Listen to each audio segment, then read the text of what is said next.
Bafana may be out of the FIFA eNations Stay and Play Cup, but we thought we would still recap exactly what went down in the quarterfinals recently to see which teams had advanced and potentially stood a chance of winning the grand prize. Joining me to analyze these games is professional gamer Wasim, who's also a FIFA commentator. Let's see what he had to say about the quarterfinal matchups. Wasim, interesting quarterfinals, and I think for traditional football fans, when they look at these teams that were in the quarterfinals, you've got Malta, you've got Luxembourg. These are all names that you wouldn't normally expect from countries, because we're used to the Germanys, of course, and we're used to the Swedens, but these smaller regions popping up, do you think that that's got more to do with the fact that their FIFA pros are just so good? Yes, I think that's one of the wonderful aspects of esports, is that it brings to the four nations and regions that perhaps you wouldn't see in traditional football, and gives them the light that they deserve. And I think, special mention named we can make of Luxembourg.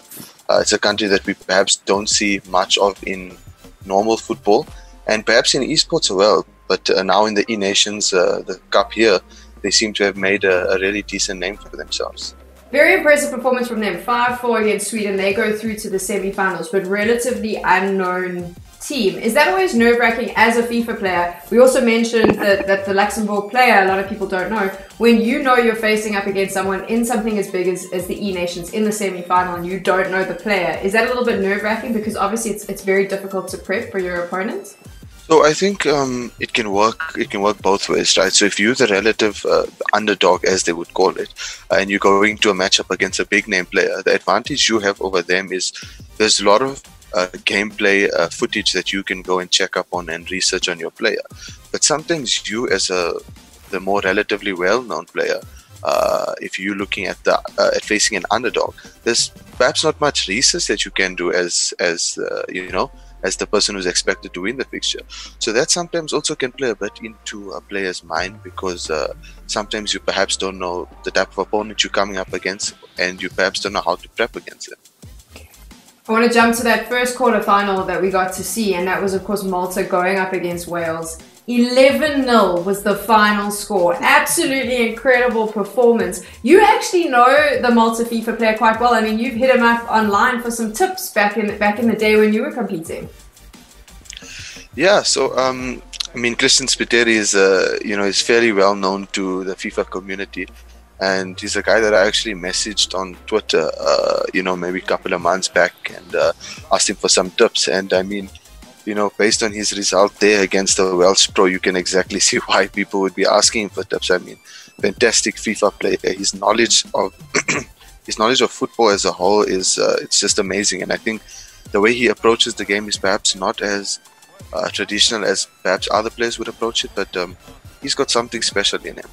When we take a look at those final two quarterfinals, no surprises, Germany and Saudi Arabia going through. Of course, Bafana played against Saudi Arabia. They knocked us out of the competition. One of the world's best playing for them. Were you surprised with that scoreline of the 2-0 though to Saudi Arabia with the FIFA pros? Because obviously the Israeli player is quite well known. Were we expecting him to maybe pull a rabbit out of the hat? Pulling a rabbit out of the hat against an esports player, if you're an esports player, is not out of the ordinary, but when it's against someone like MS Tosari, it's a bit harder than normal. We say that, but obviously our very own Thabo, he was able to score against him, and towards the end of his matchup in the group stages was starting to look like he could potentially net more goals. What did you think of his performance against that Saudi Arabian player?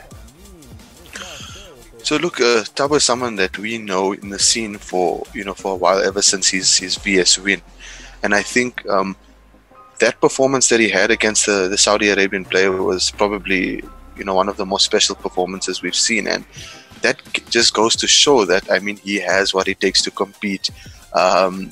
Just to touch a little bit about, he was quite high in the global series standing, would have possibly had a chance to go for one of the EA playoffs, but unfortunately, due to circumstances, it didn't happen. But I think he's someone that you really need to watch, because we're probably going to see him in one of the events very, very soon. We now know who will advance to the semi-finals in the FIFA eNations Stay and Play Cup. Next time, I'll be joined again by Wasim as we analyze the finals and give you all those results. If you want to keep up to date with all the action, make sure you follow the hashtag eBafana.